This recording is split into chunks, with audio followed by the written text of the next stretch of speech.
প্রিয় দর্শক, আমাদের আজ দুপুরের অতিথি ভাস্কর ফারজানা ইসলাম মিল্কি। শুভ দুপুর আপা, কেমন আছেন? শুভ দুপুর, ভালো আছি। স্বাগত জানাচ্ছি। খুবই ভালো আছি, আপনাকে পেয়ে আরো ভালো লাগছে। স্বাগত জানাচ্ছি আপনাদেরকে।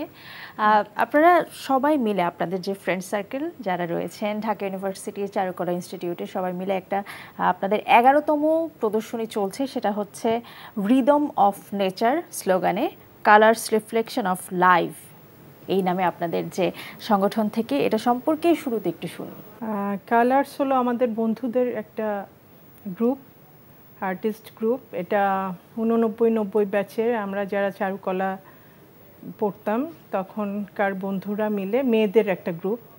বিভিন্ন ডিপার্টমেন্টের আমরা কিছু ফ্রেন্ড মিলে এই গ্রুপটা স্টার্ট করি। সেটা 2015 সালে আমরা প্রথম এটা নিয়ে চিন্তা ভাবনা করি যে আমাদের মেয়েদের আমরা একটা গ্রুপ করব। তারপরে 2016 আমাদের প্রথম প্রদর্শনী হয় চারুকলাতে। প্রথম আমরা প্রদর্শনী করেছিলাম 13 জন মেয়ে মিলে। এরপরে কখনো বেড়েছে, কখনো কমেছে, এই আর কি। আর আমাদের বন্ধুদের মধ্যে অনেকেই দীর্ঘদিন পর আবার কাজে ফিরে গিয়েছে। কিন্তু সুন্দর ব্যাপার হচ্ছে যারা করছেন সবাই মেয়ে। সবাই মেয়ে। আচ্ছা, এবং এটা হচ্ছে আপনাদের 11 বারের মতো প্রদর্শনী চলছে।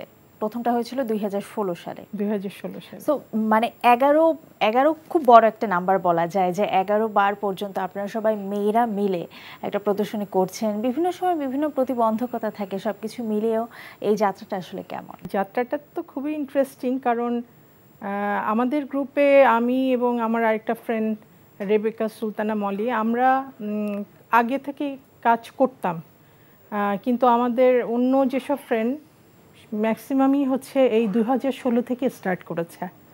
মানে আমাদের শিক্ষা জীবন পার হওয়ার পর আবার নতুন করে শুরু। তো সেখানে তো ফ্যামিলি, বাচ্চা কাচ্চা সব কিছু সামলিয়েই মানে কাজগুলো করতে হয়েছে। আর শিল্প কলা এটা তো আসলে ক্রিয়েটিভ ওয়ার্ক। এখানে নিজের একটু সময় থাকা দরকার। তো সব এই ধরনের ফ্যামিলির সাপোর্ট তো অবশ্যই আমাদের ছিল সবারই, তা না হলে আজ 11তম প্রদর্শনী আমরা করতে পারতাম না। এবারের প্রদর্শনীতে আমরা প্রথম গেস্ট আর্টিস্ট নিয়েছি। রোকেয়া সুলতানা আমাদের গেস্ট আর্টিস্ট আছেন। আমাদের 4 জন গেস্ট আর্টিস্ট এবারে।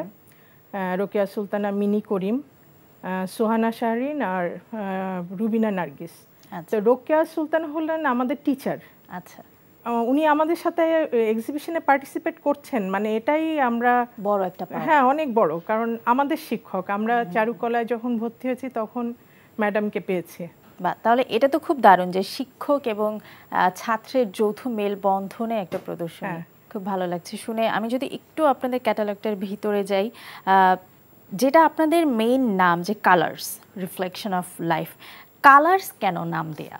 আমাদের ভিতরকার যে রঙের মানে কি বলবো, স্ফুরণ, সেটাই আমাদের কালার্স গ্রুপের মধ্যে আমরা আনতে চেয়েছি। পজিটিভ সব কিছু, ঠিক আছে। এবং আমাদের দেখা দেখি আমাদের জুনিয়র অনেকেই এখন তারা তাদের মতো গ্রুপ তৈরি করেছে, যে আপু তোমাদের মতো আমরাও করতে চাই, এবং অনেকে স্টার্ট করেছে। তো সেটা ভাবতেও আমাদের খুব ভালো লাগে।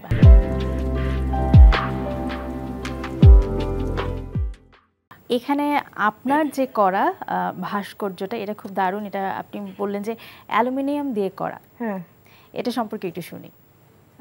আমি মেনলি মেটাল কাস্টিংই করি। আর এটা আমার এখানে যে কাজটা, এটা অ্যালুমিনিয়ামে করা। এটা প্রথমে আমি মাটি দিয়ে করি। আচ্ছা, মাটির কাজ ড্রাই হয়ে যাওয়ার পরে আমি পুরান ঢাকায় যাই, ধোলাইখালে। ওখানে যেয়ে এটার মানে কাস্টিং যেটা করা হয়, ওরা ছাঁচ বানায়, সেখানে কাস্টিং করা হয়। কাস্টিংয়ের পরে যদি আমার মনের মতো হয় যে কাজটা হ্যাঁ এটা ওকে আছে, তো হলো। আর তা না হলে আবার সেকেন্ড টাইম করতে হয়। আচ্ছা, কাস্টিংয়ের পরে করতে হয় গ্রাইন্ডিং, কারণ মেটালের আপনি যেভাবে দিবেন ওভাবে সব সময় আসে না। সো ওটা কিছু ঘষা মাজার ব্যাপার আছে। গ্রাইন্ডিং করার পর এগুলো পিস পিস থাকে, ওটা আবার ওয়েল্ডিংয়ের মাধ্যমে জোড়া দিয়ে দিয়ে এই কাজটা করা হয়। ওয়েল্ডিংয়ের পরে আবার আপনার গ্রাইন্ডিং করতে হবে, এবং লাস্ট দিয়ে হচ্ছে ফিনিশিংয়ে আমরা কালার ইউজ করি। আচ্ছা, তার মানে ছোট্ট একটা জিনিস করার পিছনে অনেকগুলো শ্রম দিতে হয়, অনেকগুলো সময় দিতে হয়। হ্যাঁ, ছবি আঁকার থেকে কি ভাস্কর্য করা বেশি ভালো লাগে? হ্যাঁ, আমি যেহেতু ভাস্কর্যের স্টুডেন্ট, ভাস্কর্য করতে তো নিঃসন্দেহে অনেক ভালো লাগে। পরিশ্রম অনেক বেশি, কারণ পেন্টিং একটা জায়গায় বসে করে ফেলা যায়, কিন্তু এটা নিয়ে আমার অনেকগুলো যেটা মাত্রই বললেন, অনেকগুলো জায়গায় যেতে হয়েছে, অনেকগুলো কাজ করতে হয়েছে। হ্যাঁ, আমি পেন্টিং করি, হ্যাঁ, কিন্তু স্কাল্পচারটা করতে পারলেই বেশি ভালো লাগে। আচ্ছা আচ্ছা, এটা তো এবারের প্রদর্শনীর জন্য। এ পর্যন্ত আপনার কতগুলো ভাস্কর্য করা হয়েছে? আসলে পরিমাণটা বলা একটু ডিফিকাল্ট, কারণ আমি স্টুডেন্ট লাইফ থেকে কন্টিনিউয়াসলি আমি কাজ করে গিয়েছি, কখনো ওইভাবে আমার ব্রেক পড়েনি কাজে। আনুমানিক কোনো সংখ্যা রয়েছে কি? 800-900 তো অনেক বিশাল বড় একটা সংখ্যা। খুব দারুণ। এই সবগুলো নিয়ে আপনার সোলো প্রদর্শনীও হয়েছে? হ্যাঁ, এই সবগুলো না, মানে আমি যখন স্টুডেন্ট তখন একটা 98 সালে আমি প্রথম সলো করি। আচ্ছা, তখন আমার 100টা কাজ নিয়ে আমি প্রদর্শনী করেছিলাম। 100টা কাজ কোথায় হয়েছিল? Alliance process. Alliance process. আর সেকেন্ডটাও আলিয়ান্স প্রসেসে, ওটা আমি 2019-এ করি। আচ্ছা, ওখানে ছিল আমার 34টা কাজ। আমাদের এই কালার্স গ্রুপে আমার আরও একটা বন্ধু আছে, আমরা 3-4 জন মিলে গণহত্যা জাদুঘরের জন্য আমরা কাজ করেছি মুনতাসির মামুন স্যারের অধীনে। তো সেটা হচ্ছে মুক্তিযুদ্ধ বিষয় নিয়ে আমাদের কাজ, গণহত্যা। সেটা প্রথম মানে স্যারই অ্যারেঞ্জ করেছিলেন, এটা জাতীয় জাদুঘরে হয়েছিল। আচ্ছা, তো সেটার জন্য আমরা খুবই প্রাউড ফিল করি, কারণ আমরা গণহত্যা নিয়েও কখনো কাজ করিনি। তো ওই কাজটা করতে পেরে আমরা অনেক খুশি। এটা মানে আমাদের জন্য খুবই একটা বড় একটা অ্যাচিভমেন্ট। অবশ্যই। এটার সাথে সাথে আমরা আবার স্যারের গণহত্যা জাদুঘর আছে খুলনায়, ওখানের কাজও আমরা করেছি এই ভাস্কর্যই। আচ্ছা, আমি একটু জানতে চাই যে আপনাদের এবারের প্রদর্শনীর মেইন মোটো বা থিমটা আসলে কি ছিল? এটা প্রকৃতির ছন্দ, ঠিক আছে? প্রকৃতির মধ্যে আমরা যা কিছু দেখছি সেটা যে যেভাবে চিন্তা করেছে তার কাজটা সেভাবেই সে রিপ্রেজেন্ট করেছে এখানে। আমার এখানে রুবিনা নার্গিসের একটা ছবি দেখতে পাচ্ছি, খুবই কালারফুল, খুবই রঙিন। এই ছবিটা সম্পর্কে যদি একটু শুনি আপনার কাছে। আচ্ছা, রুবিনা নার্গিস উনি ফ্যাশন ডিজাইনিংয়ের টিচার, শান্তামরিয়ামে উনি জব করেন।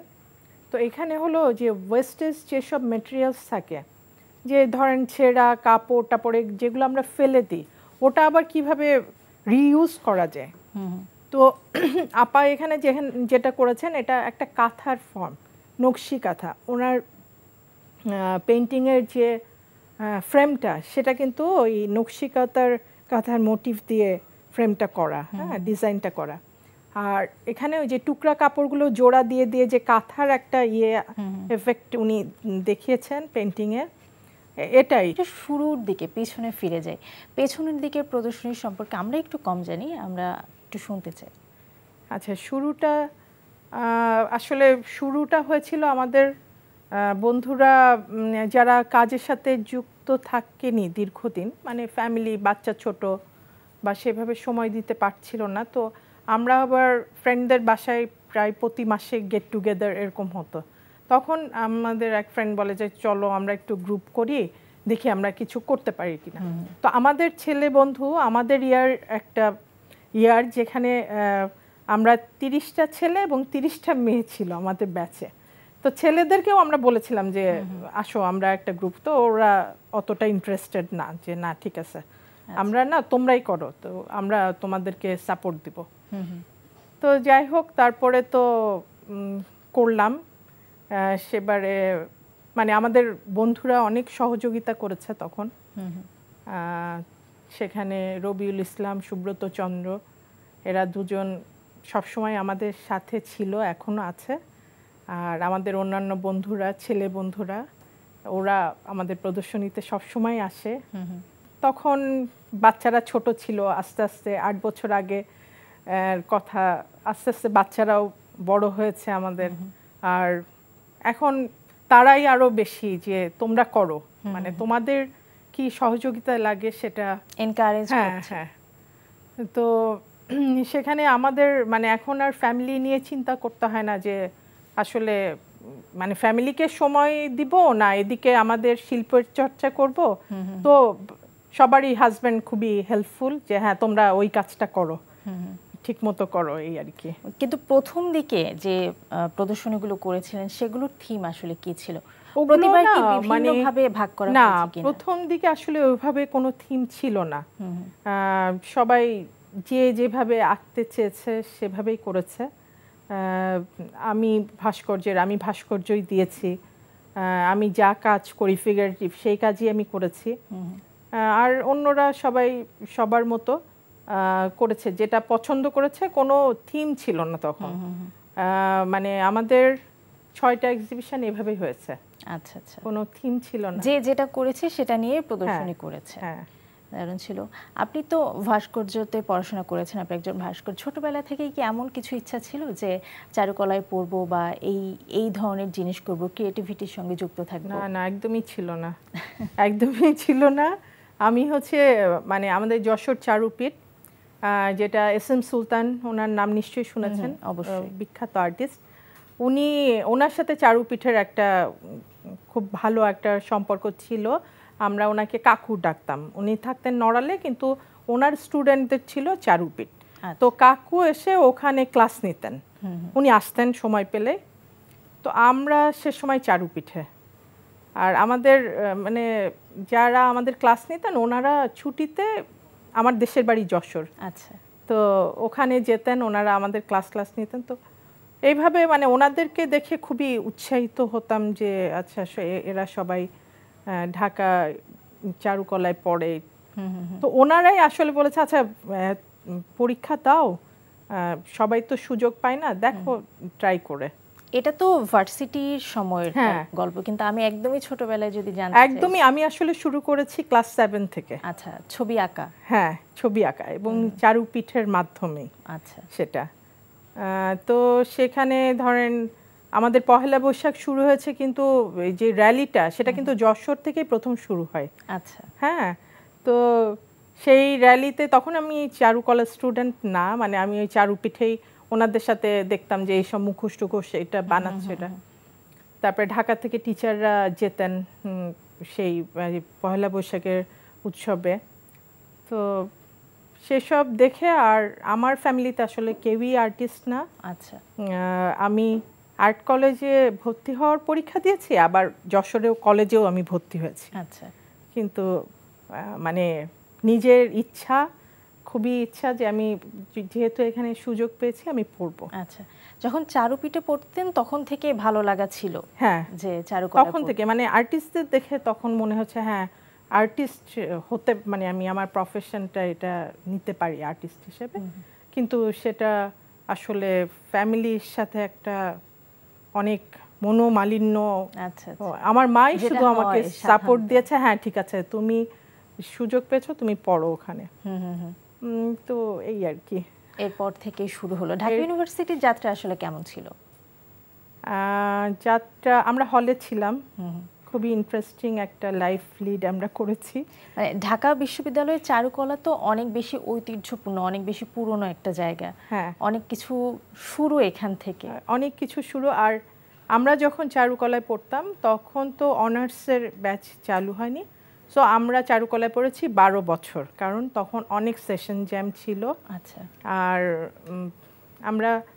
আমরা ভর্তি হয়েছি এসএসসি করে। আমাদের সময় এরকম ছিল যে কেউ এসএসসি করে আসতে পারে, কেউ ইন্টারমিডিয়েট করে আসতে পারে, আবার অনেকে রাজশাহী, খুলনা এসব জায়গায়ও first year second year complete করে আমাদের সাথে এসে ভর্তি হয়েছে। আচ্ছা, তো তখন অবস্থাটা এরকম ছিল, এবং সবার সাথে সবার রিলেশনটা খুব খুব নাইস ছিল, আমাদের সিনিয়র জুনিয়র।